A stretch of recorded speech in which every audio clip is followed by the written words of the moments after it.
Friend of the court. Debt forgiveness. Okay, basically what you've done is you've got a woman and child and you live in some sort of a structure and you can't pay anything and you don't pay anything, and well, finally the government steps in because the landlord can't throw you out without threats of violence and other such things. And now the friend of the court gets involved. You get your names, IDs, addresses, and everything, and he says, okay, you have to work here, and he puts you in a labor force or a job ready or makes you join an order. This isn't necessarily true, but I can't tell you it's not true as well. So there's some truth to it. They start making sure the child is in school. These are all child endangerment laws. Do you understand? This is from debt. This is from debt. Do you understand what I'm saying? Now, you are now a child endangerer from your debt. You are a criminal. This is a downward slope. This slope can be very steep, very fast. And they say the system will eat you. It may. And that's pretty much what some people see. And then you become a criminal after you're in front of the court. And now you are what they call a justipaza. A justipaza is someone that has to work, but he has to be in prison. And what they do is they put you in prison, and then if you don't go to work, they keep you in prison sometimes. This is something that is known as Manifa. I think it's called Manifa. I don't know if that they might have changed the name for it recently or something. So, well, what this is basically it's called the two-stroke, if you know what I'm saying. They don't allow you to do the two-stroke anymore. Not in California, not in some states. This has made the debt ceiling go up like crazy, so this has caused inflation. Do you understand what I'm saying? They are not paying for more. Do you understand what I'm saying? Now, the main point I'm trying to draw is that if this trend continues, that people will not see this economy as a working economy. You think that people don't know about this stuff that I'm talking about, but they do. You probably don't understand it on some level, and that is my case in point, if you understand what I've said before, because I can be very rude about it. Now, if you do good, you get anywhere near the IRS doesn't come again or for the first time. They're going to take a step back and you will get almost double credit. Your credit score will almost double. It will go from like a 0 to like a 408 or something. And this is the way they've built it, because it's a show, it's a good show, you've done good. And this is how people, it's hard to explain this situation to someone, but this is how many Negroes go from being completely destitute to somewhat artificially rich. Now, it's at that point in America that it's different. Because when you have a history like this, they will take everything from you. This drives people crazy. And I know that this is the major point, is that you've built it up and you've shown good faith, and then one step back and they take it all away. But at the same time, they allow others to continue to compile debt continuously while they cause inflation. And so I say there has to be two economies or something. There has to be. From state to state, etc., etc.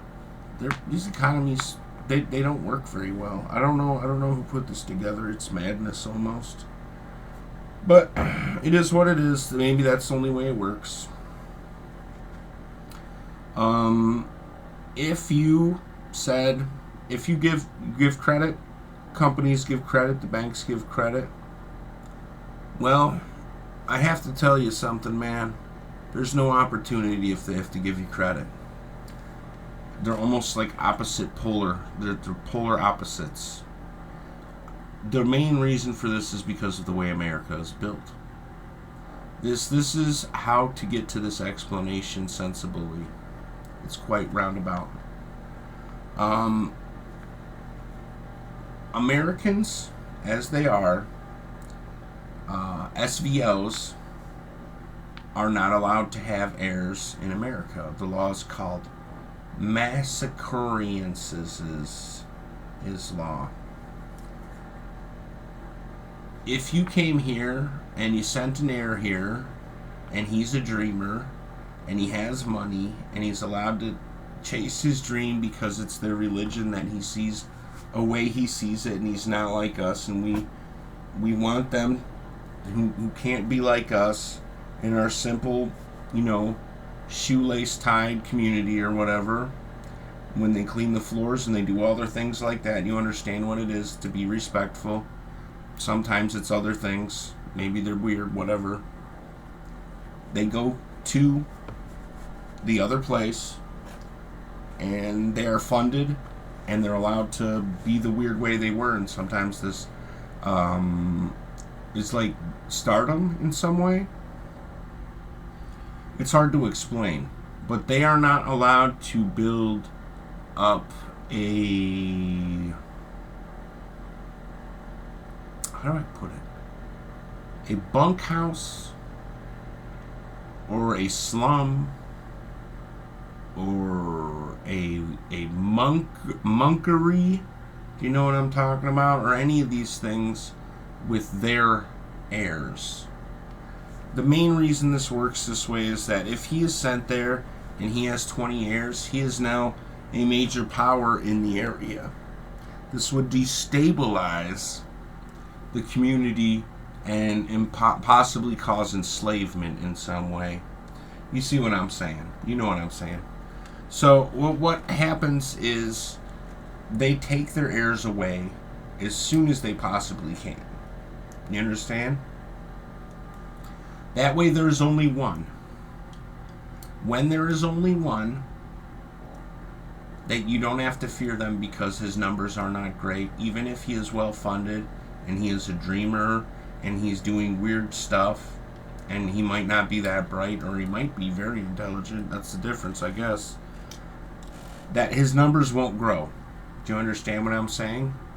One and done. Over and out, right? Now, the point I'm trying to make is that after what I just said, and friends of the court, that's the way the economy is built, right?